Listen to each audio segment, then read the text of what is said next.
Avec Frédéric Souillot, secrétaire général de Force ouvrière. Bonjour, merci d'être avec nous cet après-midi. Bonjour également à Louis Dragnel. Bonjour Mickaël.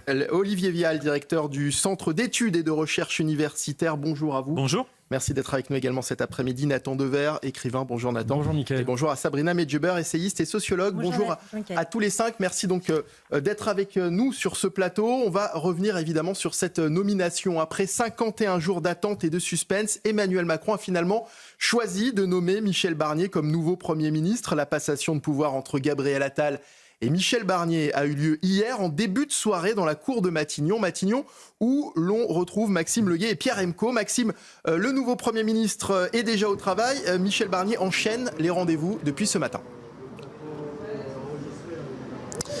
Oui, effectivement, Mickaël. Après le casse-tête politique de la nomination du nouveau Premier ministre, c'est désormais le casse-tête politique pour trouver un nouveau gouvernement. Michel Barnier qui est donc multiplié effectivement les rendez-vous ici à Matignon ce matin. Il s'est entretenu avec Gabriel Attal ainsi que les ténors de son propre parti, Laurent Wauquiez, Bruno Retailleau ou encore Gérard Larcher. Gabriel Attal qui s'est exprimé après cet entretien avec le Premier ministre auprès des députés du groupe Ensemble. Il leur a assuré qu'il n'y aurait ni volonté de blocage, ni soutien inconditionnel au futur gouvernement Barnier. Le nouveau Premier ministre qui s'est ensuite entretenu pendant près d'1h30 à la mi-journée avec le président de la République à l'Élysée. Un entretien qui avait des allures de premier test entre les deux hommes sur le fonctionnement de cette cohabitation nouvelle. L'ancien négociateur du Brexit qui a fait savoir au chef de l'État qu'il comptait disposer d'une autonomie assez large dans le casting de son futur gouvernement ainsi que sur la feuille de route à conduire, ce à quoi ne s'est pas frontalement opposé Emmanuel Macron puisque du côté de l'Élysée, on se prépare à vivre une coexistence exigeante. Ce sont les mots prononcés par Emmanuel Macron auprès de ses troupes et de son propre camp hier soir. En tout cas, Michel Barnier, lui, il poursuit ses consultations effectivement cet après-midi. Il était avec le patron du Modem, François Bayrou, au téléphone. Et puis ce week-end, il s'entretiendra notamment samedi avec Yael Braun-Pivet ainsi que Elisabeth Borne. Et puis dimanche, ce sera au tour de Édouard Philippe de s'entretenir avec le nouveau Premier ministre en vue de cette constitution, donc de cette discussion pour former un nouveau gouvernement. Merci beaucoup Maxime Leguet devant Matignon et les images de Pierre Emco pour CNews. Casse-tête politique, nous dit Maxime Leguet, Louis Dragnel. On a attendu 51 jours avant d'avoir un Premier ministre. On espère que l'attente ne sera pas aussi longue pour ce qui est de la formation du nouveau gouvernement. Oui, alors ce qu'il y a, c'est que Michel Barnier veut aller très vite. Ça, il l'a dit plusieurs fois Emmanuel Macron, mais très vite dans un contexte qui est éminemment compliqué. Tout le monde a dit que Michel Barnier était sous la pression du Rassemblement national. En réalité, il est sous la pression de à peu près tout le monde. Il est sous la pression des Républicains, d'une part. D'ailleurs, il les a reçus juste après Gabriel Attal ce matin, on vient de l'entendre. Ensuite, il est sous la pression, évidemment, de Gabriel Attal, qui l'a mis en garde, en fait, à travers cette formulation qui est objectivement pas très claire. Donc, ni soutien inconditionnel, ni blocage. C'est comme si je vous disais... je vous déteste pas, mais je vous aime pas non plus. Vous voyez ce que je veux dire ? Donc, c'est vraiment quelque chose qui montre en fait que Gabriel Attal veut peser, que Michel Barnier ne pourra pas, c'est ce qu'il essaie de faire en tout cas, il essaie d'envoyer le signal à Michel Barnier qu'il ne pourra pas tout seul former son gouvernement sans l'aval donc de Gabriel Attal. Et puis malgré tout, Michel Barnier qui aime bien, qui est connu pour ses qualités de négociateur, je pense, cherchera la déconfliction, notamment avec le Parti socialiste, parce que c'est quelqu'un qui a toujours aimé travailler avec tout le monde, même avec des gens qui ne partagent pas ses idées. Donc voilà, donc ça va être compliqué. Est-ce que le plus dur commence ? Je pense que ça peut durer longtemps, parce que c'est un jeu d'équilibre qui est complexe. C'est-à-dire que si vous faites un peu trop plaisir aux Républicains, eh bien, il y a l'aile gauche de l'ancienne majorité qui va râler en disant « mais comment c'est possible ?» Et puis, une fois que vous avez formé votre gouvernement, il faut que tous ces gens-là, qui représentent donc des sensibilités de l'Assemblée nationale, soient d'accord, s'unissent derrière une feuille de route commune. Et il y a des désaccords très nombreux. Je vous prends un exemple et après j'ai terminé. Les LR sont très attachés aux régaliens, au respect des règles budgétaires. Eh bien, par exemple, je pense que les Républicains vont demander à ce qu'il y ait un plan d'économie le plus fort possible qui soit présenté à l'Assemblée nationale. Sur le régalien, je pense que les Républicains vont aussi demander à ce qu'il y ait peut-être une nouvelle loi pour renforcer les pouvoirs de la France, pour mieux maîtriser l'immigration. Et de l'autre côté, l'aile gauche de l'ancienne majorité, elle, la question de la dette, c'est pas si important que ça. Et l'immigration, pour eux, c'est un totem absolu. On l'a vu, on a vu ce qui s'est passé il y a moins d'un an avec l'adoption dans une douleur extrême de cette loi immigration avec des espèces de combinaisons incroyables. On voit que voilà, Michel Barnier s'est donné un mandat clair. On l'a entendu hier à l'occasion de la passation des pouvoirs. Mais ensuite, il va falloir composer avec tout le monde. Justement, Frédéric Souillot, est-ce que Michel Barnier n'est pas en train de démarrer finalement la partie la plus compliquée, hein ? Écoutez, moi, on ne m'a pas sollicité pour savoir si je voulais Michel Barnier, Xavier Bertrand ou Bernard Cazeneuve. Nous, ce que nous souhaitons, c'est avoir un interlocuteur. Un interlocuteur, je vous rappelle, on est la seule confédération qui n'a pas appelé à voter pour les uns ou contre les autres législatives. C'est comme ça depuis 1947. Maintenant, ce que nous souhaitons, c'est avoir un interlocuteur. Il s'appelle aujourd'hui Michel Barnier. Eh bien, tant mieux. Ou pas. Je vais reprendre ce qu'a dit. Je suis ni pour ni contre, bien au contraire. Ce que nous souhaitons, et la première qualité de l'interlocuteur que nous devons avoir, c'est un interlocuteur fiable. Maintenant, nous avons des revendications que nous allons aller lui porter. L'abrogation de la réforme des retraites. Puisque pour nous, il n'y a pas de débat. On ne doit pas garder cette réforme des retraites.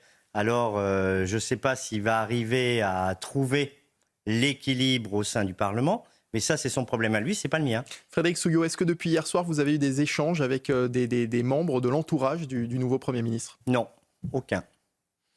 On n'a pas eu d'échange. L'entourage est en train de se constituer. On en aura certainement ce que nous espérons, puisque...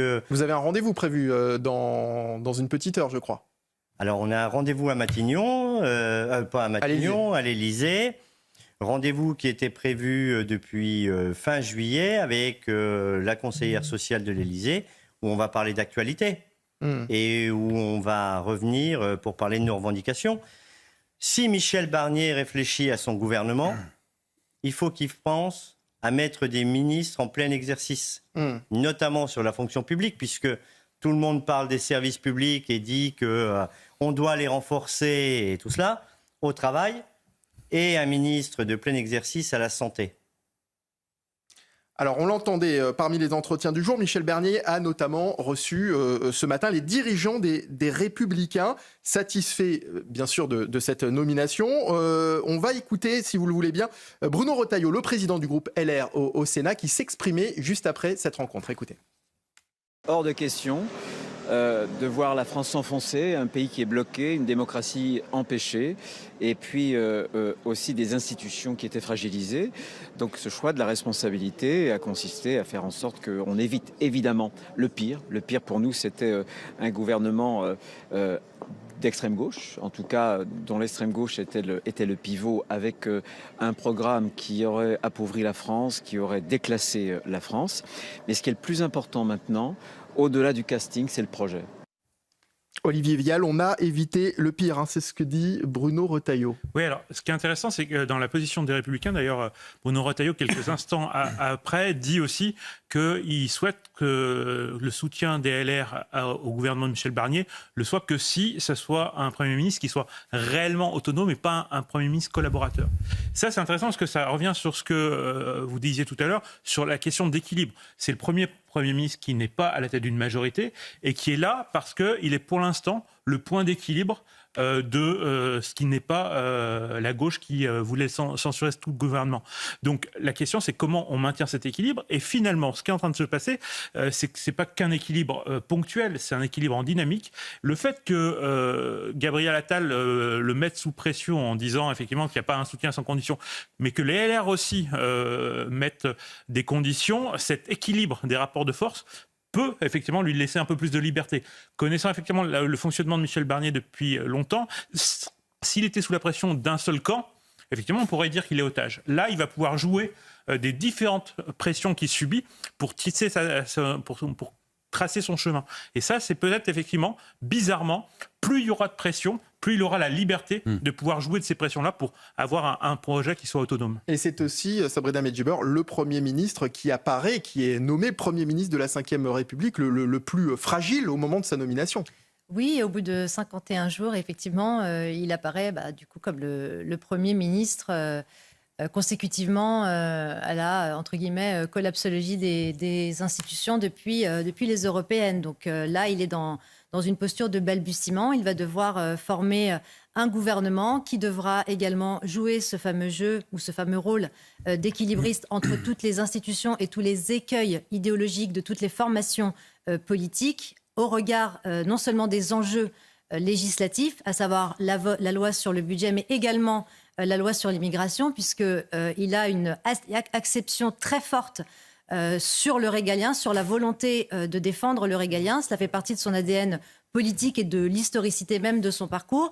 Il a la souplesse d'un Premier ministre en raison justement de la capacité qu'il a eue de manœuvrer au sein des institutions européennes, notamment par rapport au Brexit. Et là, je pense qu'une des questions qui va devoir se poser, c'est déjà la nomination de son directeur de cabinet, puisqu'il est Premier ministre. Même si on parle de coexistence ou de cohabitation, il n'empêche que le directeur de cabinet a un rôle extrêmement important, puisque c'est lui qui ouvre et qui ferme les portes. Et ensuite, il va devoir de rester congruent, c'est-à-dire que Michel Barnier, qui s'était exprimé lors de la primaire des Républicains, avait à l'époque proposé un programme axé justement sur la défense et l'implacabilité de l'appareil d'État, c'est-à-dire le régalien. Est-ce qu'aujourd'hui, vu la fragilisation des institutions, vu l'exaltation de à peu près toutes les pulsionalités au sein de l'Assemblée nationale, vu le caractère manichéen, oppositionnel entre les formations, est-ce que ce gouvernement sera à même de pouvoir répondre aux enjeux régaliens, mais également aux enjeux sociétaux? Louis Dragnel, Sabrina Medjeber faisait allusion au chef de cabinet. Directeur de cabinet. Directeur de cabinet. Le chef de cabinet s'occupe un peu les déplacements du Premier ministre et l'administration de Matignon. Louis Dragnel, vous avez envoyé ce matin un texto à Pascal Praud. Vous vous souvenez de ce texto? Très bien, mais normalement... Vous faisiez allusion justement au chef de cabinet. Non, au directeur de cabinet. Ah, du directeur. Non, le directeur de cabinet du Premier ministre particulièrement, c'est vraiment... Le Premier ministre, en fait, est très occupé. Entre les déplacements, les missions de représentation, toutes les réunions auxquelles il participe, il y a une personne centrale qui tient toute la machinerie de l'État, c'est le directeur de cabinet, et c'est lui qui s'occupe de toute ce qu'on appelle, c'est un peu du charabia, mais toute la coordination interministérielle, c'est-à-dire vérifier que telle annonce qui concerne le ministère de l'économie, vérifier quel est l'impact pour le ministère de l'Intérieur, quel est l'impact, voilà. Et en quoi ce choix va être déterminant dans... C'est quelqu'un qui prend 200 décisions par jour à peu près, c'est un job éreintant, mais vous êtes vraiment au cœur du réacteur nucléaire de l'État. Donc objectivement, c'est la personne qui a quasiment le plus de pouvoir en France parce que c'est lui qui tient réellement les manettes. D'accord. Et donc, il y a deux profils qui se présentent pour Michel Barnier. Le premier, c'est est-ce que Michel Barnier va choisir un inspecteur général des finances? Et ça donnera une tonalité. Ça montrerait que Michel Barnier veut axer sa politique sur l'économie, sur le pouvoir d'achat et aussi sur la réduction du déficit. S'il choisit un préfet, là pour le coup, c'est plus un profil régalien, et ça signifiera que Michel Barnier veut vraiment mettre la focale de son mandat sous le signe du régalien, de la sécurité, la maîtrise de l'immigration. Voilà. Ce qu'on entend, c'est que Michel Barnier a très envie plutôt d'avoir un préfet. Il a dit non à plusieurs inspecteurs généraux des finances qu'on lui a présentés. Il y en a un d'entre eux qui a le week-end, manifestement, pour réfléchir et donner sa réponse. Donc, je pense qu'on en saura plus dimanche prochain. Mais simplement une petite précision, c'est rarissime. Alors, ça n'intéresse personne, mais c'est très rare qu'un Premier ministre arrive sans son directeur de cabinet, parce que c'est quelqu'un qui, normalement, arrive immédiatement, voire, la plupart du temps, le directeur de cabinet précède l'arrivée du nouveau Premier ministre, parce qu'il commence déjà... dire quoi, qu'il s'y attendait pas? Je pense qu'il ne s'y attendait pas. Oui. Il a fait savoir plusieurs fois Emmanuel Macron, si vous voulez, moi je suis disponible, mais il n'a pas fait campagne, il n'a pas envoyé plein de SMS, il y en a plein qui ont fait ça. Il n'a pas fait comme Ségolène Royal. Et comme plein d'autres, voilà. Donc il s'y attendait pas, et en même temps, c'est quelqu'un qui s'est toujours tenu prêt, voilà. Mais effectivement, ou alors ça signifie, et vraiment j'ai terminé, ça signifie que contrairement à ce qui nous est raconté, ça pourrait signifier que l'Élysée, en réalité, mène un bras de fer sur la question du choix de ce directeur de cabinet. Et auquel cas, effectivement, nous, on nous raconte que l'Élysée a donné l'ordre de décrocher les conseillers qui sont à la fois rattachés à l'Élysée à Matignon. L'Élysée a donné l'ordre, surtout, de laisser Matignon s'émanciper et prendre toute son autonomie et toute sa place. Voilà. On verra. Verdict, c'est aussi dimanche soir prochain. Nathan Devers, au-delà du casting, c'est le projet. Ça, c'est ce que disait Bruno Retailleau. Vous êtes d'accord avec ça? Exactement. Et je pense, c'est encore trop tôt pour juger, mais que nous sommes face à une sorte d'alternative. Est-ce que Michel Barnier a été pris parce qu'il a la stature d'un homme d'État et qu'il va essayer de remettre un petit peu plus de souplesse dans la vie démocratique après 2-3 mois de dogmatisme, de crispation de tous les côtés et de médiocrité des intrigues et des disputes politiques permanentes. Ça, c'est la première possibilité. Moi, j'ai entendu que quand il est arrivé à Matignon, la première chose qu'il a dit dans son discours, qu'il avait manifestement un peu improvisé, en tout cas à ce moment-là, c'était qu'il ne voulait pas être sectaire. Et d'ailleurs, la première référence politique qu'il a faite, c'était envers sa mère, qui était une femme de gauche et qui était engagée politiquement. Donc ça, c'était une sorte de signal de dire nous allons faire un gouvernement, ou en tout cas essayer d'avoir un projet politique qui s'inspire des bonnes idées qu'il peut y avoir partout, y compris à gauche. Ça, c'est une première possibilité. Y compris au RN. Oui, voilà. Et justement, c'est aussi dans sa feuille de mission, c'est de pouvoir parler à tout le monde, y compris au RN. Exactement. Et j'allais dire la deuxième possibilité, et je ne pense pas que les deux soient compatibles, c'est qu'ils viennent en tant que quelqu'un qui représente la droite, qui représente les Républicains, qui représente le bord droit du macronisme et qui représente, ou en tout cas qui se soucie du centre de gravité que serait dans cette conjoncture le Rassemblement national. Et évidemment, ces deux perspectives, ces deux directions sont radicalement différentes et donnent un éclairage différent sur la manière dont on lit les résultats des élections législatives.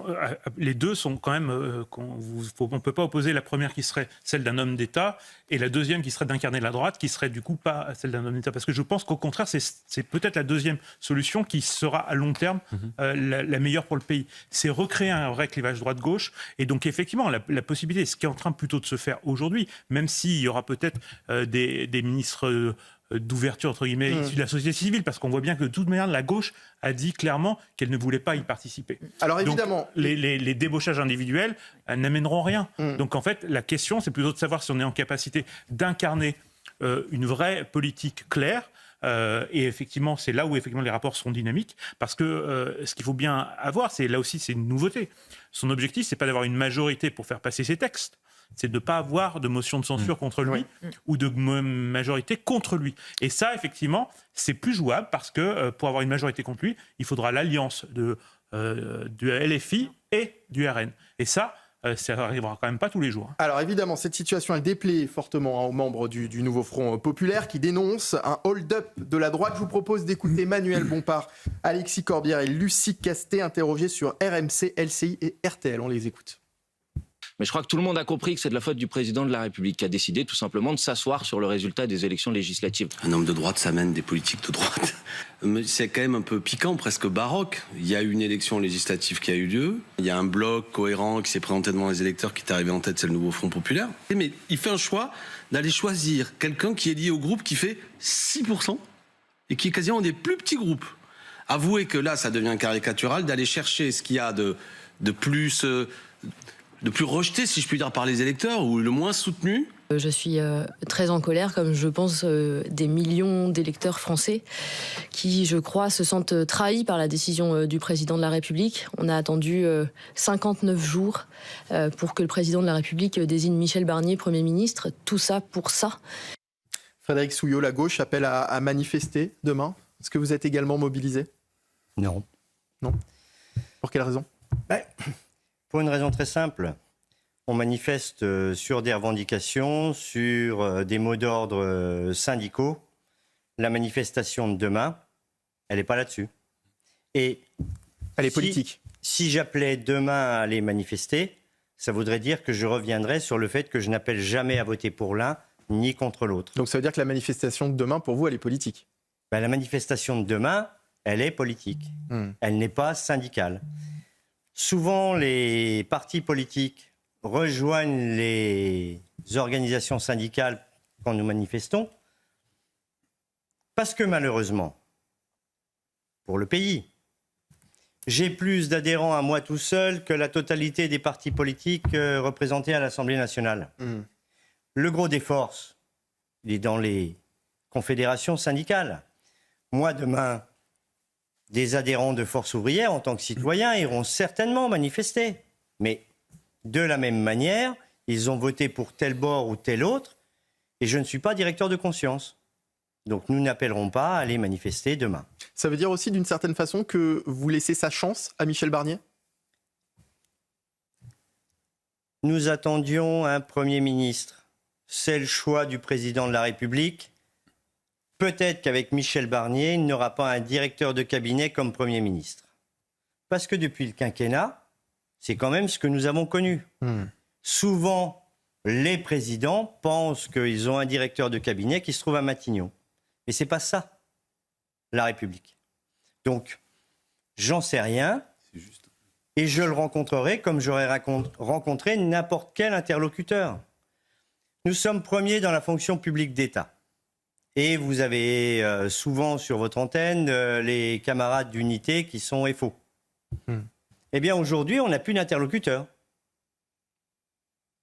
Pour la santé, les ministres démissionnaires, on n'avait plus d'interlocuteurs. Comment on parle demain de l'augmentation des salaires, des conditions de travail et du reste? C'est pour ça que je demande un ministère de plein exercice pour la fonction publique. Donc, pour le travail, c'est la même chose. Je ne sais pas ce que fera Michel Barnier, mais il doit avoir, dans un coin de sa tête, la colère sociale, elle gronde. Donc, aujourd'hui, nous verrons bien quand nous le rencontrerons. Demain, ce n'est pas une manifestation syndicale. Clairement pas. Non. Elle avait été annoncée bien avant. Olivier Vial. Elle a été annoncée bien avant. Elle est à l'origine d'ailleurs, même si la CGT l'a rejoint, c'était plutôt parti du milieu activiste au début, puisqu'en fait la manifestation a d'abord été annoncée par des syndicats lycéens et par des groupements activistes qui sont les mêmes qui avaient participé très fortement et en sous-marin à la campagne législative. On a 3 personnes qui ont été très influentes dans toute la campagne, avec un collectif qui s'appelle On est prêt. C'était Caroline Dehaas, militante activiste très connue dans les milieux féministes. C'était Camille Etienne, une activiste et influenceuse écologiste. Et puis c'était effectivement Sophie Binet, qui était sortie de son rôle de syndicaliste pour être totalement impliqués dans le Front républicain, y compris pour mettre la pression sur les partis pour qu'ils acceptent l'union de la gauche. Donc ça, c'est quelque chose qu'ils ont monté très en amont et ils continuent à faire, en gros, le service après-vente de leur opération. Et malheureusement, je pense que c'est dangereux pour la démocratie participative et pour la démocratie sociale, parce que dès lors qu'on a un syndicat qui sort de son rôle syndical pour être dans un rôle politique et de choisir quels seront ses interlocuteurs, ça rend plus difficile le dialogue social qui est nécessaire. Et je pense qu'en plus, Michel Barnier a toujours été plutôt un homme de dialogue social, mais il faut encore qu'il y ait des gens qui acceptent, comme vous le faites, d'être autour de la table et de négocier sur des sujets très précis. Alors que pensent les Français de cette... Juste un point, s'il vous plaît. Le L1 du Code du travail, c'est la loi Larcher. La négociation collective, c'est le premier article du Code du travail. Si, en tant que syndicaliste, je le dis et je le disais déjà depuis 2022, mon élection, redonnons la place qui est la sienne à la négociation collective. Pendant les législatives, on a continué de discuter, de négocier et on a trouvé des accords. Maintenant, on n'a pas eu d'accord l'année dernière sur fin de carrière, l'emploi des seniors et tout cela, parce qu'autour de la table, on n'était pas 2, on était 3. L'exécutif a mis son veto et a dit « si jamais vous mettez la retraite progressive ou des aménagements de fin de carrière sur l'emploi des seniors, où je rappelle que nous avons le plus bas taux d'emploi des seniors, même si ça évolue, de toute l'OCDE, 50% de ceux qui liquident leur retraite aujourd'hui ne sont plus en emploi. Si on n'a pas de solution, on peut parler de démographie ou de tout ce qu'on veut. Reculer l'âge de départ et allonger la durée de cotisation, c'est une connerie. » Alors, que pensent les Français de cette nomination? C'est important, l'avis des Français, parce qu'on entend beaucoup les politiques s'exprimer depuis hier. Les Français, on les oublie de temps en temps un peu. Il semble qu'ils sont les premiers concernés. Que pensent les Français de Michel Barnier quand ils le connaissent? Parce que vous allez voir que certains ne le connaissent pas. Écoutez. Est-ce que vous savez qui est Michel Barnier? Non. Non, je ne sais pas. C'est le nouveau Premier ministre. Ah, d'accord, ok. Non, pas du tout. Je sais pas qui c'est. Je crois que c'est celui qui a été élu par Macron en Premier ministre. C'est tout, c'est ce que je sais, je ne connais pas. C'est celui qui a fait les négociations pour le Brexit, c'est un ancien LR et j'ai vu sur Libération qu'il avait participé à la commémoration du 51e anniversaire de la mort de De Gaulle. Je l'ai connu quand j'étais plus jeune, quand il s'occupait des Jeux Olympiques en Savoie. C'est un monsieur qui a de l'expérience, assez consensuel. Je sais que c'est un européiste convaincu, mais bon, à mon avis, il fait un peu trop d'Europe. Et donc, je me méfie un petit peu. Il est très bon, très bon. Quelqu'un qui n'est pas partisan, qui est assez neutre, qui est très très bien. Sabrina Medjeber, le déficit de notoriété de Michel Barnier, c'est un handicap ou au contraire ? C'est pas un handicap, c'est un reflet des clivages générationnels, tout simplement. Lorsque vous avez interrogé le panel de personnes pour répondre à cette question, on le voit bien. On voit bien que les personnes d'un âge un peu plus âgé, un peu plus avancé, le connaissent, puisque Michel Barnier a une très longue carrière, absolument, très très longue carrière politique, et les personnes plus jeunes, évidemment, ne le perçoivent pas comme étant un homme politique qui s'est ancré dans l'appareil d'État depuis presque 50 ans, je crois. Vous ne croyez pas que c'est autre chose ? Vous ne croyez pas que Michel Barnier, c'est aussi l'ancien monde, c'est aussi l'ancienne politique, Nathan Devers, un monde où l'image, la com, avait moins d'importance ? Bien sûr, c'est ce clivage-là, jeunisme, agisme. Et effectivement, l'époque de Michel Barnier, ce n'était pas une époque où les réseaux sociaux vantaient la personnalité et les performances, absolument, et les performances des hommes politiques qui recueillaient avant la pause. La cérémonie hier d'investiture de passation était extrêmement intéressante parce que on voyait d'un côté un Gabriel Attal dont c'était flagrant qu'il avait été préparé par des communicants. C'est pas une critique, ce que je dis, c'est vraiment un constat. Donc il avait vraiment préparé son discours. Et en face, on voyait quelqu'un qui arrivait les mains dans les poches, mais qui était prêt. Et c'est ça, cette différence entre s'être préparé ou être prêt. Je pense que c'est vraiment la grande distinction entre ce qu'on appelle le nouveau monde et l'ancien monde. Et il l'a dit d'ailleurs, il l'a dit quand il dit nous allons davantage agir que parler, ça veut tout dire aussi. Et puis quand au début il lui dit est-ce que j'ai le droit de parler ? Bien sûr. Vous m'avez donné des leçons même si vous êtes resté 8 mois.